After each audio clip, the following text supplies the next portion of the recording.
بسم اللہ الرحمن الرحیم۔ السلام علیکم ورحمۃ اللہ وبرکاتہ۔ ناظرین، آپ کو ایک دفعہ پھر پروگرام Q&A کے اندر خوش آمدید کرتا ہوں۔ اچھا دیکھیں، میری بہن نے پہلے سوال پوچھا تھا کہ رقیہ کیا چیز ہوتی ہے۔ یہ جو قرآن پاک کی جو آیات ہیں، مثال کے طور پر سورہ فاتحہ کا پڑھنا یا سورہ جن کا پڑھنا یا اور قرآنی آیات پڑھ کر کسی شخص کے اوپر اگر آپ کو محسوس ہوتا ہے کہ بھئی کوئی جن ہے یا کوئی اس کے اوپر کوئی جادو کے اثرات ہیں یا کوئی نظر لگ گئی ہے، تو اس کے لیے یہ جو قرآنی آیات کو یا وہ دعائیں جو اللہ کے رسول صلی اللہ علیہ وسلم نے بتائی ہیں اس کو پڑھ کر دم کرنا، اس کا نام ہے رقیہ۔ اسی کا نام اردو میں ہے دم کرنا۔ اور اسی تو لیکن یہ جو طریقہ کار ہے کہ بیٹھ کر جی کہیں جی باپ کا نام بتاؤ، ماں کا نام بتاؤ، ڈیٹ آف برتھ بتاؤ، یہ بتاؤ، اچھا اس کے بعد پھر کچھ پتہ نہیں حساب کرنا کیا کرنا، یہ اس کا کوئی اسلام سے کوئی تعلق نہیں ہے۔ اور اگر کوئی شخص اس کو اسلام کے ساتھ ریلیٹڈ کرتا ہے تو وہ یہ ایک تو ڈبل گناہ ہے، ایک تو غلط کام کر رہا ہے، دوسرا اس کو جائز بھی قرار دے رہا ہے۔ تو یہ اللہ کے رسول صلی اللہ علیہ وسلم کی احادیث کی روح سے، قرآن کی روح سے یہ چیز جائز نہیں ہے اور اللہ کے رسول صلی اللہ علیہ وسلم نے منع فرمایا۔ باقی رہ گئی یہ بات کہ قرآنی آیات کا تعویذ دینا، تعویذ کہتے ہیں، تعوذ کس کو کہتے ہیں؟ اعوذ باللہ۔ اعوذ باللہ، اعوذ کا مطلب یہ ہے کہ اللہ کی، اعوذ پناہ میں آنا،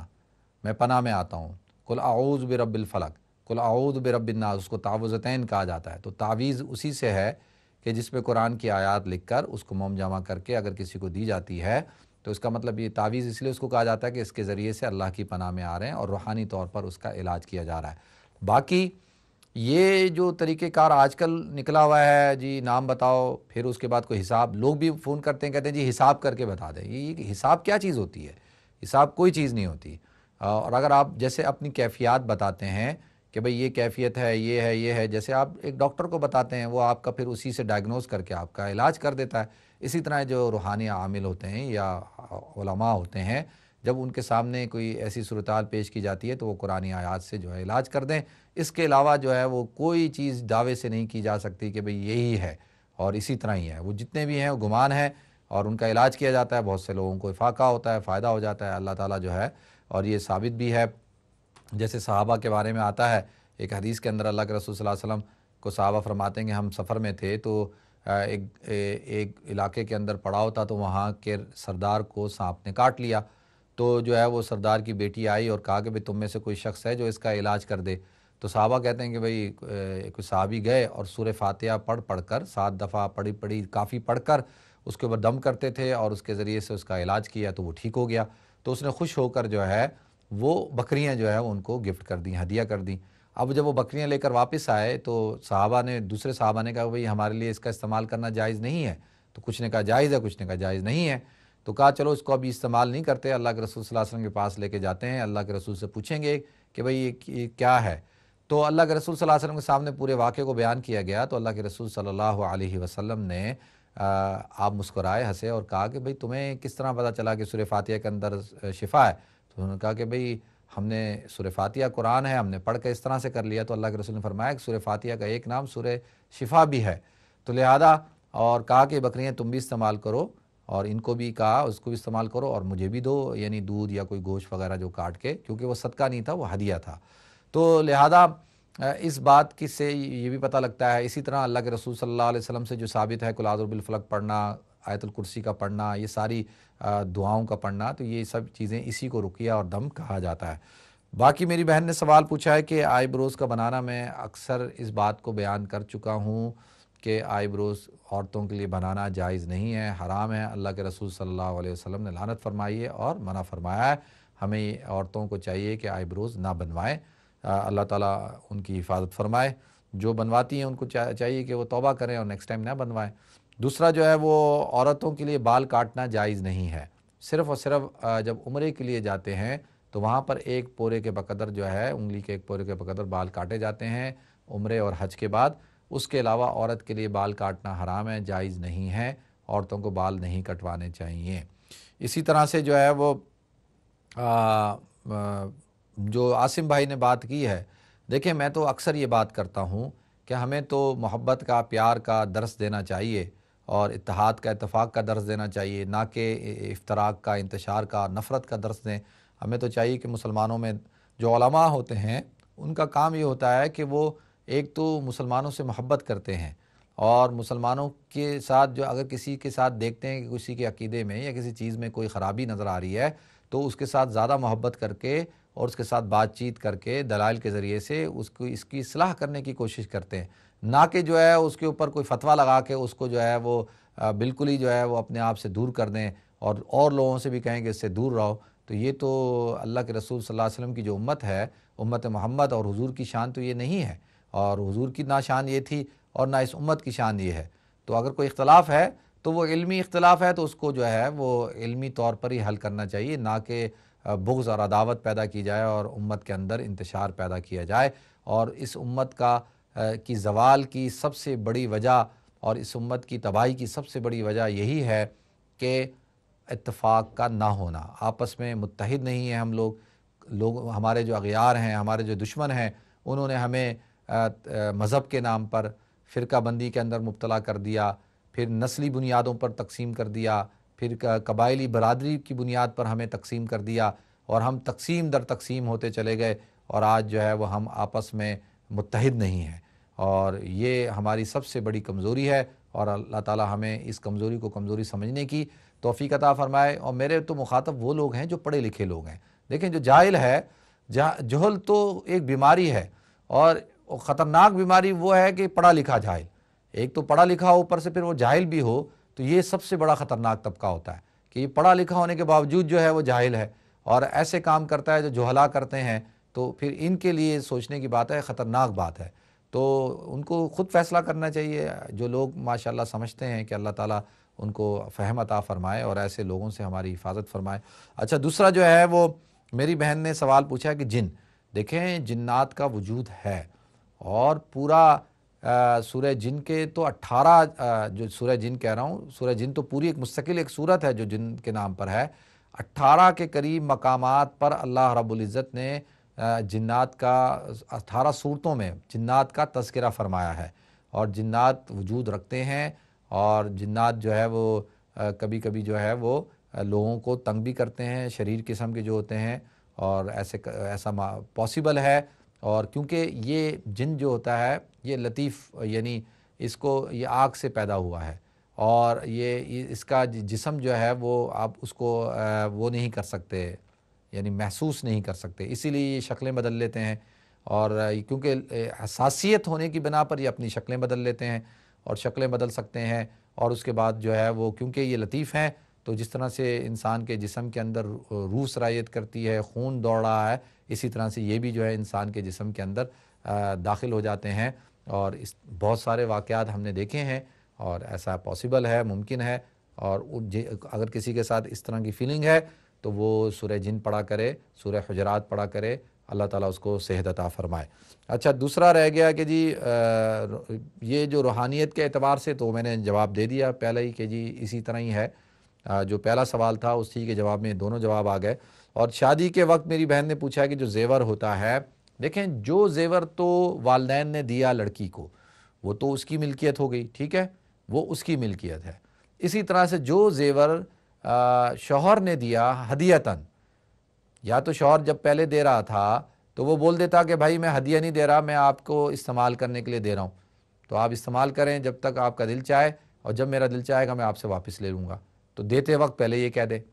اگر وہ دیتے وقت کہتا ہے کہ یہ گفٹ ہے، ہدیہ ہے، تو پھر ہدیہ دے کر واپس لینا تو ایسا ہے جیسے تھوک کر چاٹنا، اور یہ بات تو مناسب نہیں ہے کہ اور اس سے آپ کی ملک ختم ہو جاتی ہے۔ جب آپ کسی کو کوئی چیز ہدیہ دے دیتے ہیں اور اس کی اپنی ملک سے نکال کے اس کی ملک میں دے دیتے ہیں، تو اب دوبارہ جائز نہیں ہے آپ کے لیے کہ اس کو طلب کرنا ہے، آپ کر سکتے ہیں، وہ پھر اس کی اجازت پر موقوف ہے کہ جس کو ہدیہ دیا ہے۔ مثال کے طور پر کسی نے مجھے جو ہے اگر ایک قلم ہدیہ دے دیا، ایک پین ہدیہ دے دیا، اب ایک مہینے بعد آ کے کہتا ہے جی جو قلم میں نے آپ کو ہدیہ دیا تھا وہ مجھے واپس دے، تو اب مجھے اختیار ہے کہ میں واپس دینا چاہوں تو دے سکتا ہوں، اور جو ہے نہیں دینا چاہوں تو نہیں دے سکتا، لیکن کیوں کہ اب جو ہے وہ اس شخص کے لیے یہ سوال کرنا جائز نہیں تھا، لیکن اگر اس نے کر لیا ہے تو اب یہ میرے پر اختیار پہ ہے۔ تو اسی طرح شوہر کو بھی چاہیے یا ساس کو چاہیے یا سسرالی رشتہ داروں کو جب وہ زیور دے رہے ہیں یا گفٹ دے رہے ہیں تو بول دیں بھائی کہ یہ ہم ہدیہ نہیں دے رہے بلکہ ہم آپ کو عاریتاً دے رہے ہیں، ادھار دے رہے ہیں، استعمال کرنے کے لیے دے رہے ہیں۔ تو لہٰذا جب ہمیں واپس چاہیے ہوگا ہم آپ سے واپس لے لیں گے، تو اسی وقت طے کر لیں تاکہ پھر اس عورت کو اختیار ہو کہ وہ لے یا نہ لے، وہ کہے بھائی مجھے نہیں چاہیے، آپ نہ دیں مجھے عاریتاً یا ایسے استعمال کے لیے نہیں چاہیے، تو وہ اس کو اختیار ہے منع کر دے۔ لیکن جب اس وقت دے دیا جاتا ہے تو وہ عورت کی ملکیت ہوتی ہے۔ تو اسی طریقے سے جو ہے اب کیا ہوتا ہے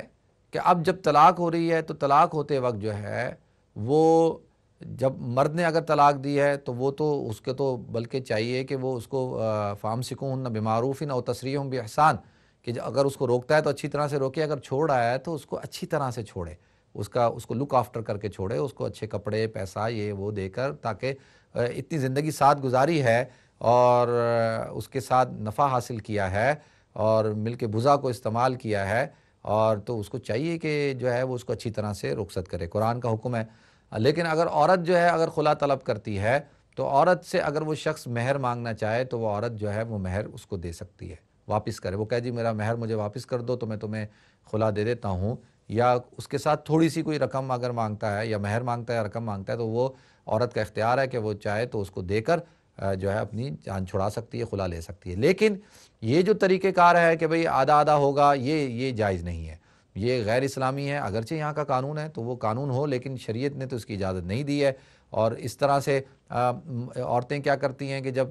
سیپریشن کر لیتی ہیں تو بالغ ہونے کے بعد تک جو ہے وہ عدت گزرنے کے بعد تک جو ہے وہ مینٹیننس چارجز لے رہی ہوتی ہیں، یہ بھی جائز نہیں ہے ان کے لیے، کہ جب تک عدت میں ہے تو شوہر کی ذمہ داری ہے اس کے اخراجات کو اٹھانا، لیکن جب عدت ختم ہو گئی تو اب وہ جو ہے مینٹیننس چارجز لے رہی ہے۔ اور جو ہے بچوں کی اگر کفالت کرتی ہے تو شریعت کی روح سے جو ہے وہ بچوں کی کفالت کرنے کی، بچوں کی جو پیسے ہیں وہ بھی، اور جو وہ کفیل بنی ہوئی ہے، کفالت کر رہی ہے جس کو حضانت کہا جاتا ہے، اس کے چارجز بھی وہ لے سکتی ہے۔ لیکن مینٹیننس چارجز لینا اور جو ہے وہ یہ کہنا کہ جی کافی عرصے تک لینا اور بچوں کے بالغ ہو جانے کے بعد بھی لینا، تو یہ بات جائز نہیں ہے۔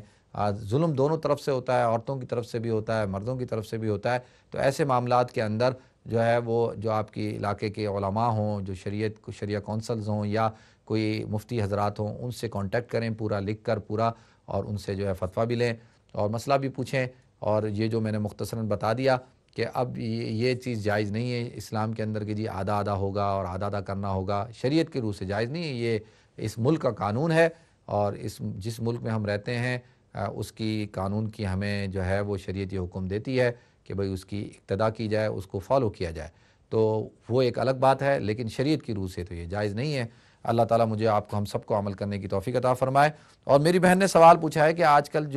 کل شادیاں تو جب سے کائنات بنی اس وقت سے ہو رہی ہے، جب سے اللہ رب العزت نے مرد اور عورت کو پیدا کیا اس وقت سے شادیاں ہو رہی ہیں، تو یہ لو میرج کا سلسلہ کوئی آج کا نہیں ہے، یہ تو ہمیشہ سے ہے۔ ارینج میرجز اور لو میرجز، دیکھیں کہ بہتر یہ ہے کہ جو شادی کریں لڑکا اور لڑکی، اس کے اندر وہ والدین کی رائے کو بھی شامل رکھیں، کیونکہ والدین سمجھدار ہوتے ہیں، والدین جوش سے کام نہیں لیتے، ہوش سے کام لیتے ہیں، والدین کو پتہ ہوتا ہے، انہوں نے زندگی گزاری ہوتی ہے، ان کو سارے حالات کا پتہ ہوتا ہے، وہ گرمی سردی اچھائی برائی اور لوگوں کی ساری فطرت کو سمجھتے ہیں، تو وہ جذبات میں آ کے فیصلہ نہیں کرتے۔ اور کیونکہ لڑکا اور لڑکی اگر ینگ ہوں، اگرچہ شریعت نے ان کو اجازت دی ہے کہ وہ اپنی شادی کر سکتے ہیں، بالغ ہیں تو بالکل وہ شادی کر سکتے ہیں، ان کو اجازت ہے، لیکن والدین کی اور ولی کی رائے کو بھی اختیار ہے، اس کو بھی لینا چاہیے۔ اب کیا ہے، میں تھوڑا سا عرض کر دیتا ہوں، وہ یہ ہے کہ اگر لڑکی نے صرف جو کف ہوتا ہے اس میں لڑکی نے اگر ایسے لڑکے سے شادی کر لی ہے جو خاندان کے اعتبار سے یا مال اور اس کے مقام اعتبار سے کم ہے، اور اس کی سوسائٹی میں کوئی ریپوٹیشن نہیں ہے، رذیل قسم کا کوئی بالکل لو کلاس، یعنی دین کے اعتبار سے یا سماجی حیثیت کے اعتبار سے، تو پھر اب نکاح تو ہو جاتا ہے، لیکن جو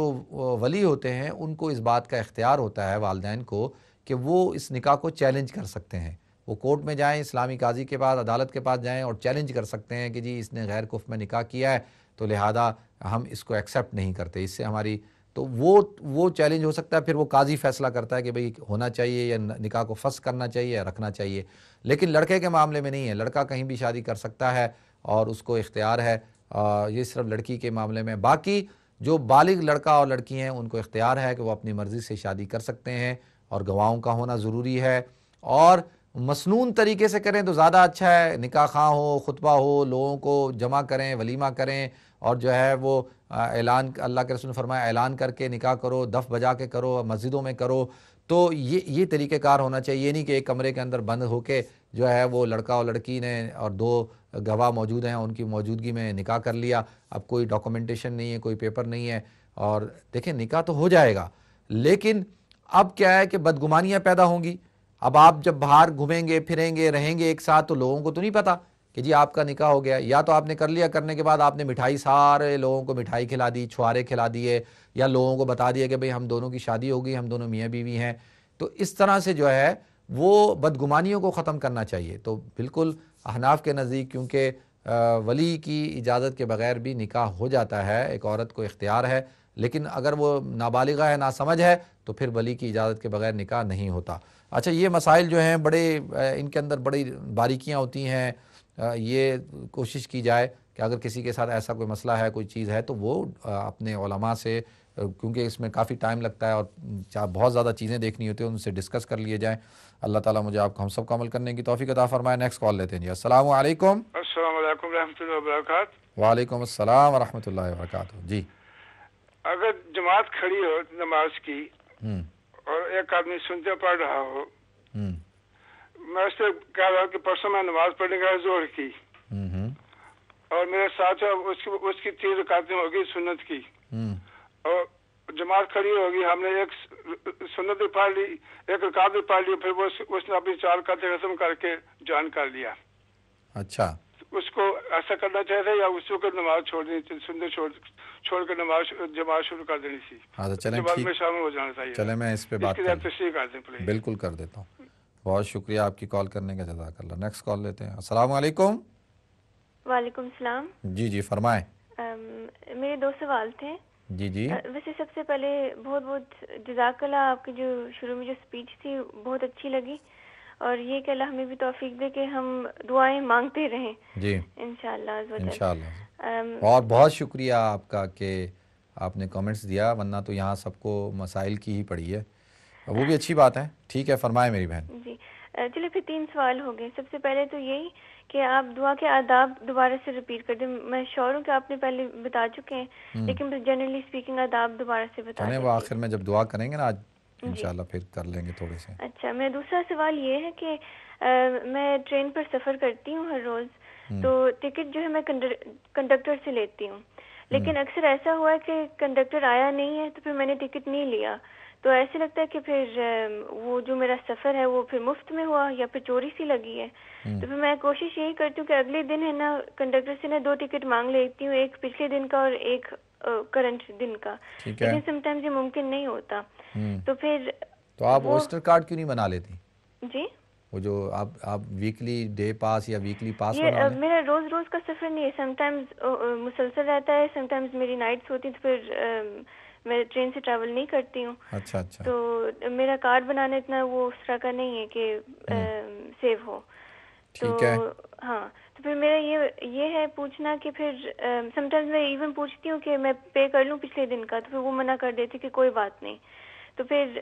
خدا نہ خواستہ اب زندگی کا تو پتہ نہیں ہے کہ اگر میری موت ہو گئی اور میں اس دن ٹکٹ پے نہیں کیا تو کیا وہ چیز مجھ پر قرض ہے، یا پھر میں فوراً صدقہ نکال دوں کہ چلے یہ جو اچھا پیسے۔ یہ آپ لندن انڈر گراؤنڈ کی بات کر رہی ہیں؟ جی نہیں، یہ ایک تو ہوتا ہے نا، ایک تو پرائیویٹ ٹرینیں ہوتی ہیں اور ایک ہوتا ہے گورنمنٹ کی ٹرینیں جو ہے وہ یہ جو نیشنل لوکل ٹرینز ہوتی ہیں وہ۔ جی جی چلیں میں ٹھیک ہے میں اس پہ بات کر لیتا ہوں۔ ٹھیک ہے۔ اچھا، اور ایک اور میرا سوال یہ ہے سیرت کے بارے میں، میں نے سنا تھا کسی دوسرے اسپیکر سے، تو میں کلیریفائی کرنا چاہتی تھی کہ میں نے فرسٹ ٹائم یہ سنا ہے کہ حضور پاک صلی اللہ علیہ وآلہ وسلم نے جب حضرت فاطمہ کے لیے جہیز چکی اور